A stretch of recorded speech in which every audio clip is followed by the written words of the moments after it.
তাহলে ফাইনালি আমরা হচ্ছে তোমার থেকে নিচ্ছি হচ্ছে পারফিউম। পারফিউম অত টাকা দিয়ে নিস না, এটাই বেটার। পারফিউম নিয়ে কি করবি? গন্ধ বেরোবে গা থেকে সুন্দর, ঘর ভরিয়ে গন্ধ বেরোবে, বুঝতে পেরেছি? বসের পারফিউম না। ফাইনালি আমি আর পারফিউমটা নিলাম না, তার কারণ সবাই হচ্ছে এমনভাবে বলছে আমাকে, এমনভাবে। আর সত্যি তো 8,000 টাকা বেকারি ইনভেস্টমেন্ট, খালি লোকজনকে গন্ধ শুকিয়েই বা কী করবো, ওই জন্য হচ্ছে আমি নিলাম না। দাদা ভাই হঠাৎ করে অসুস্থ হয়ে পড়েছে, দর্শক আপনারা দেখতেই পাচ্ছেন। চলো দাদা ভাই, কেন অসুস্থ হয়ে পড়েছে? কারণটা হচ্ছে দাদা ভাইয়ের অ্যাকাউন্ট থেকে 7,500 টাকা বেরিয়ে গেছে, আর আমি নিয়ে নিয়েছি। তার কারণ আমি হচ্ছে এই পারফিউম লোককে গন্ধ শুকিয়ে আমি পয়সা নষ্ট না করে টাকাটা নিয়ে নিয়েছি, এর সাথে আরো কিছু অ্যাড অন করে আমি কোনো একটা সোনার জিনিস বানিয়ে। আমাকে মুচির জুতো দাও, একটা অর্ডার করো। ভাই তুই দিয়েছি 7,500, তার মধ্যে থেকে যদি 1,500 টাকা চলে যায় তাহলে কত থাকলো? না না, 1 মিনিট, বিষয় বোঝা। তোমার কি প্ল্যান বাজে স্কিম বাজে? না এই বউয়ের সাথে এরকম হয়েছে তোমার। বউ আবার আজকে 1,500 টাকার পারফিউম নিয়েছে। ধরা যাক, আমি বলছি, আমি হিসাবটা দিচ্ছি।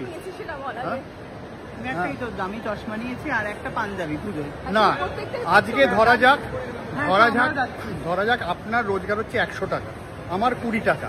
এবারে আপনি যদি 20 টাকার মধ্যে 5 টাকা খরচা করি আর আপনিও 5 টাকা খরচা করেন, দুটো এক হলো?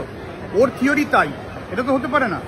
বড় দাদা বেশি ভালো জিনিস দেবে ছোট ভাইকে। বড় দাদা তো বড় রোজগার নয়। এটা মুচির জুতো অর্ডার কর, মুচির জুতোর অর্ডার কর।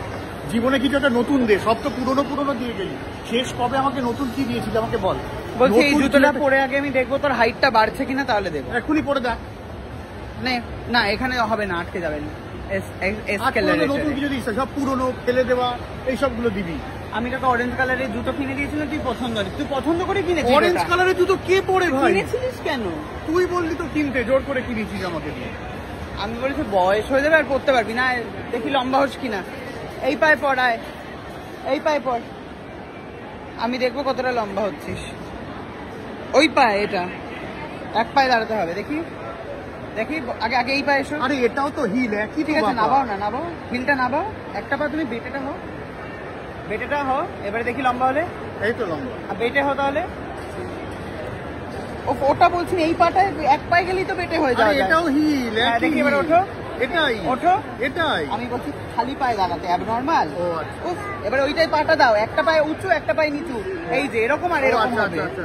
মাথা ঠিক আছে, এটা খালি পায়ে। তোমাকে আমি কিনে দেবো দাদা ভাই, একটু লম্বা সাজো দাদা ভাই, ঠিক আছে? ওকে। দাদার হাইট নিয়ে খোঁচা দিবি, দাদার নিয়ে খোঁচা দিবি, অপমানই করে যা, সারা জীবন অপমানই করে যা। তুমি কি বেশ, কিন্তু তোমার গালটা কিন্তু, তোমার স্কিনটা কি ভালো দাদা। ঠিক আছে, ওটা ছাড়ো। তোমাকে দেখতে কি ভালো দাদা। না ওসব একটু অ্যাবনর্মাল মুখী, একটু মুখটা। ঠিক আছে, আমরা শপিং এ এসেছি, শপিং আজকে আমাদের ফ্লপ হয়ে গেছে, তার কারণ যাই কিনতে যাচ্ছি তাতেই হচ্ছে লোকজন বলছে আবার এত দামি জিনিস কিনবি, ওই জন্য আর কোনো রকমের হচ্ছে না বিষয়টা। যাই হোক, আমরা ধীরে ধীরে আবার রিয়াজের গাড়ির দিকে এগোচ্ছি। দাদার থেকে টাকা নিয়ে নিয়েছি, আমি কিনবো হচ্ছে সোনার জিনিস, পুজোতে আর জন্মদিন মিলিয়ে। বলছি কি কেনা যায় বলতো? 10,000-এর মধ্যে কি সোনার জিনিস হবে? ও না, 7,000 দিয়েছে তো। 7,500 টাকার মূল্য, তার মধ্যে 1,500 টাকা নিয়ে নেবে, তাহলে থাকলো কত? 1,500 টাকা চলে গেলে 5,500 টাকা।